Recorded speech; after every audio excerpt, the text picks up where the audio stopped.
O Senhor esteja convosco. Ele está no meio de nós. Proclamação do Evangelho de Jesus Cristo segundo Marcos. Glória a vós, Senhor.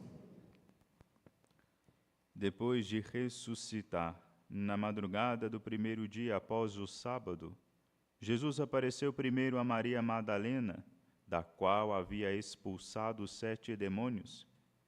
Ela foi anunciar isso aos seguidores de Jesus, que estavam de luto e chorando. Quando ouviram que ele estava vivo e fora visto por ela, não quiseram acreditar. Em seguida, Jesus apareceu a 2 deles, com outra aparência, enquanto estavam indo para o campo. Eles também voltaram e anunciaram isso aos outros. Também a estes não deram crédito. Por fim, Jesus apareceu aos 11 discípulos, enquanto estavam comendo. Repreendeu-os por causa da falta de fé e pela dureza de coração, porque não tinham acreditado naqueles que o tinham visto ressuscitado. E disse-lhes: Ide pelo mundo inteiro e anunciai o Evangelho a toda criatura. Palavra da salvação. Glória a vós, Senhor.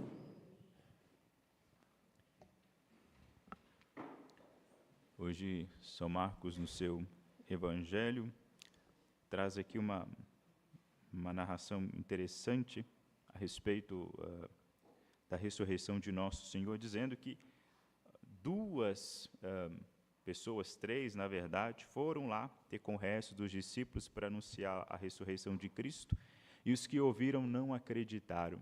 Isso é grave, né? Dá até um pouco de frio na barriga quando a gente percebe quem são esses que não escutaram, que não deram atenção para as testemunhas. São os apóstolos, eles que não ouviram. Agora vocês pensem, são justamente esses 11 que têm a missão de confirmar o povo na fé. E aqui Nosso Senhor está dizendo, repreendendo a eles por causa da falta de fé e da dureza de coração. Sempre, a partir da ressurreição de Cristo, haverá uma insistência enorme para com os apóstolos, para que eles creiam no Cristo ressuscitado. Porque é a partir do Cristo ressuscitado que a missão apostólica deles começa. É por meio da força e da certeza que eles têm de que Cristo não está mais morto, mas vivo, é que eles pregarão o Evangelho. O Evangelho, claro, é o Evangelho da vida. A boa nova é esta. Nós não morreremos mais, não somos mais escravos do pecado, nem de coisa alguma, porque Deus, quando se fez homem, nos libertou. Nos libertou, claro, por todo aquele mistério de amor, mistério de sua paixão, por meio do qual ele morreu, sofreu e, por fim, aqui, ele ressuscitou. São Marcos ele vai até dizer, olha, até Madalena, de quem foram tirados lá os 7 demônios, até ela tinha visto e tinha crido, mas eles não acreditaram. Os outros 2 que estavam lá desanimados, desesperançados, estavam indo já retomar a vida comum deles, estavam voltando para o campo, eles vão ver Cristo e vão acreditar. Vai lá, dá o testemunho para eles, eles não acreditarão. Deveriam ter acreditado, porque eles ouviram da própria boca de Nosso Senhor o que deveria acontecer com ele. Eles testemunharam, pelo menos 3 dos 11, testemunharam a transfiguração de Nosso Senhor lá, quando ele aparece com Moisés e Elias, vai dizer, e Cristo vai dizer, olha, João vai até querer ficar lá em cima, lá, vai querer armar 3 tendas, enfim. Mas aquilo foi para quê? Para que quando chegasse o momento em que a coisa ficasse, o tempo fechasse, a coisa ficasse feia, Cristo fosse preso, condenado, morto, eles não perdessem a esperança. Mas, enfim, aqui acontece que não deram muita ideia, parece que esqueceram aquilo que Cristo ia dizer. Em outros lugares, Deus vai dizer que eles são lentos de inteligência. Em outras palavras, vai chamá-los de burros. Vocês são burros, porque eu falei tanto e vocês ainda não tiveram condições de compreender. Mas é verdade. O grande problema que tem os apóstolos aqui parece que é o problema da maioria da cultura judaica, do povo da cultura judaica, e talvez até o nosso, que é o preconceito. Mas o preconceito, não, hoje em dia o português fica uma língua totalmente judiada, porque a gente vai falar de algum termo e o termo está tão viciado que é difícil tratar dele. Não preconceito do jeito que comumente é tratado, porque hoje em dia tudo é preconceito. Estou dizendo que preconceito é preconceito mesmo, ter conceitos formados na cabeça sem serem é verdadeiramente analisado. São os prejuízos. A gente já julga com base em aparência. Isso é preconceito. O preconceito é um conhecimento que eu tenho que não é meu, ou então não é um conhecimento enraizado, um conhecimento provado, um conhecimento do qual eu tenho clareza. Está aí, todo mundo diz, eu também vou na onda de que é assim e está pronto, acabado. E mais ou menos essa linha aqui, isso que é o preconceito.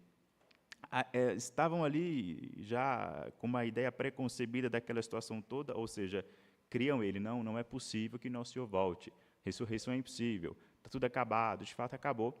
Eles não abriram, não tinham condições de abrir o leque da visão deles, não tinham condição de abrir a inteligência deles para crer naquilo que estava acontecendo, para crer que Cristo, de fato, havia ressuscitado dos mortos.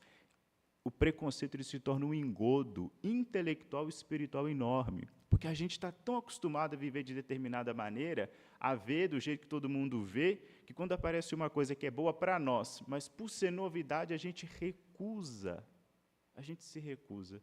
Vejam, por exemplo, essa casta judaica, a casta alta do judaísmo, que são os mestres da lei, os sumos sacerdotes. Eles estão imbuídos nesse preconceito, porque eles têm a instituição deles, vivem daquela forma, sei lá quanto tempo, vivendo de modo errado, inclusive, porque o próprio Senhor vai dizer, olha, o que vocês estão fazendo aí, que vocês estão achando que está certo, está tudo errado. Vocês estão cumprindo com a lei, mas estão cumprindo com a lei de maneira errada.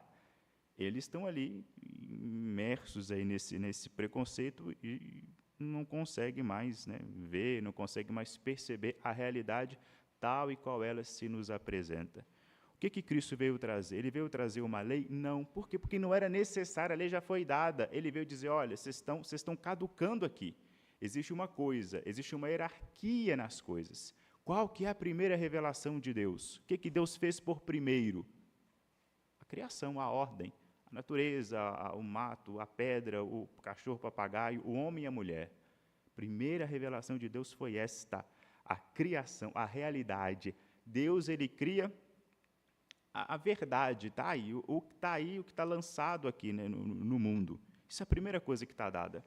A lei ela vem depois. Ela veio para fazer o homem entender, falei, olha, existe acima de você um Deus. Você precisa obedecer a Ele, porque se não fosse por esse Deus, você não estaria nem aqui.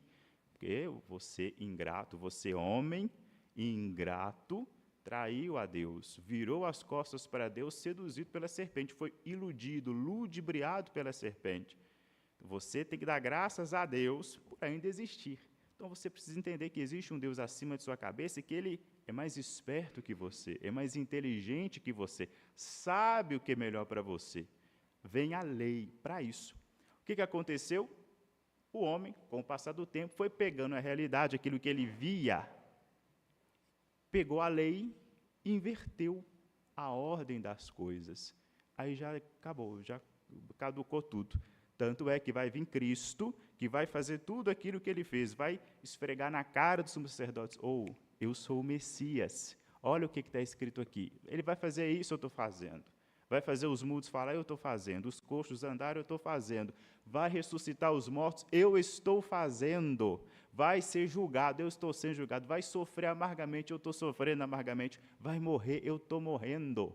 E ainda assim, nós estamos vendo aqui nos Atos dos Apóstolos, mesmo depois dos milagres atestados por eles, que os apóstolos estão fazendo, os sumos sacerdotes estão vendo ali, vão mandar prender os apóstolos, enfim. É o mal daquele que não consegue, que tem a dificuldade de conceber a realidade a partir da fé.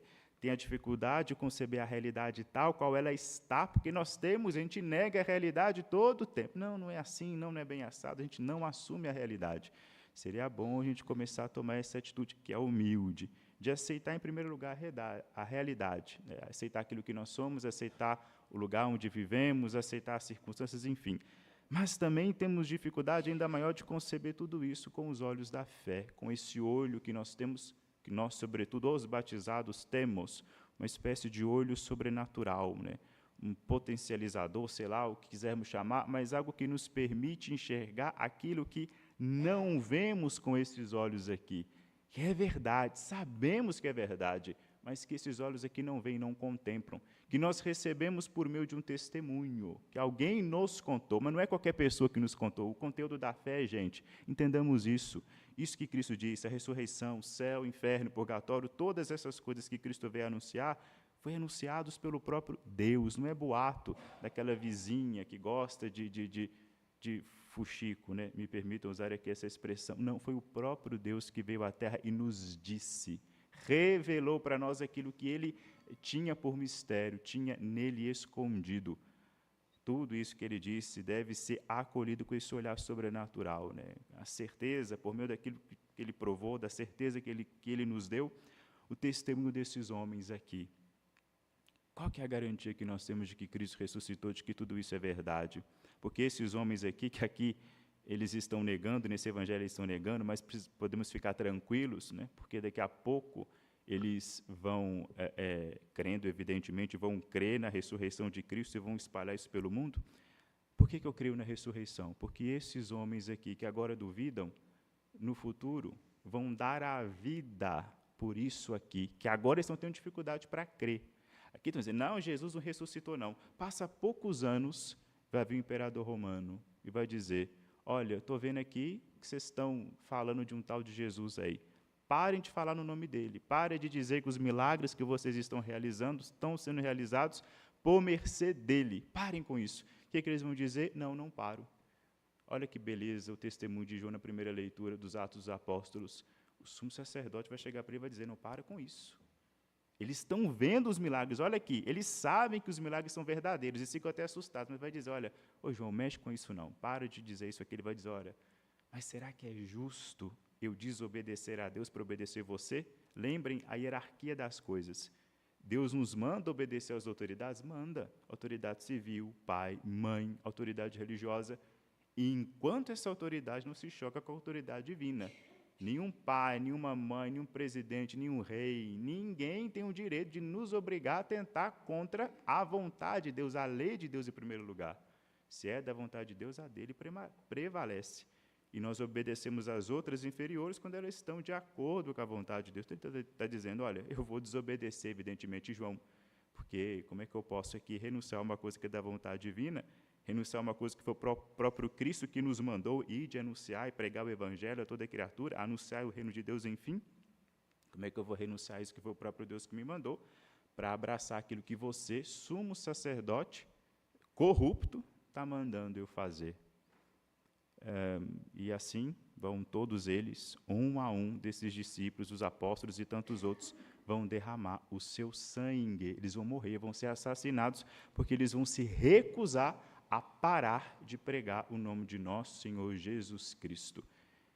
Isso é uma graça que eles receberam, evidentemente. Abriram aqui o coração, tiveram fé, abriram o coração, foram penetrados pela mão de Deus forte, pelo braço de Deus estendido, aquele mesmo lá que liberou o povo do Egito. O Espírito Santo desceu sobre eles, deu-lhes força, virtude, coragem, virilidade para enfrentar todas essas coisas. E graças a isso que hoje nós podemos dizer com convicção, não, eu creio em tudo isso que está contido na Sagrada Escritura, em tudo que está contido no depósito da fé da igreja, aquilo que a igreja sempre ensinou. Por quê? Porque houve gente que morreu por isso e ninguém morre por causa de mentira. Que a força que brota do ressuscitado, que o Espírito Santo, e por ele enviado, possa também penetrar o nosso coração, quebrá-lo, né? E tirar do nosso peito um coração de pedra, colocar aqui um coração de carne, para que sejamos sensíveis a toda essa realidade e crer com firmeza em tudo isso, na boa nova, crer na palavra de nosso Senhor e vivermos cada dia mais, progredindo no cumprimento da vontade de Deus, com esperança de alcançarmos a vida eterna. Glória ao Pai, ao Filho e ao Espírito Santo. Princípio, agora e sempre.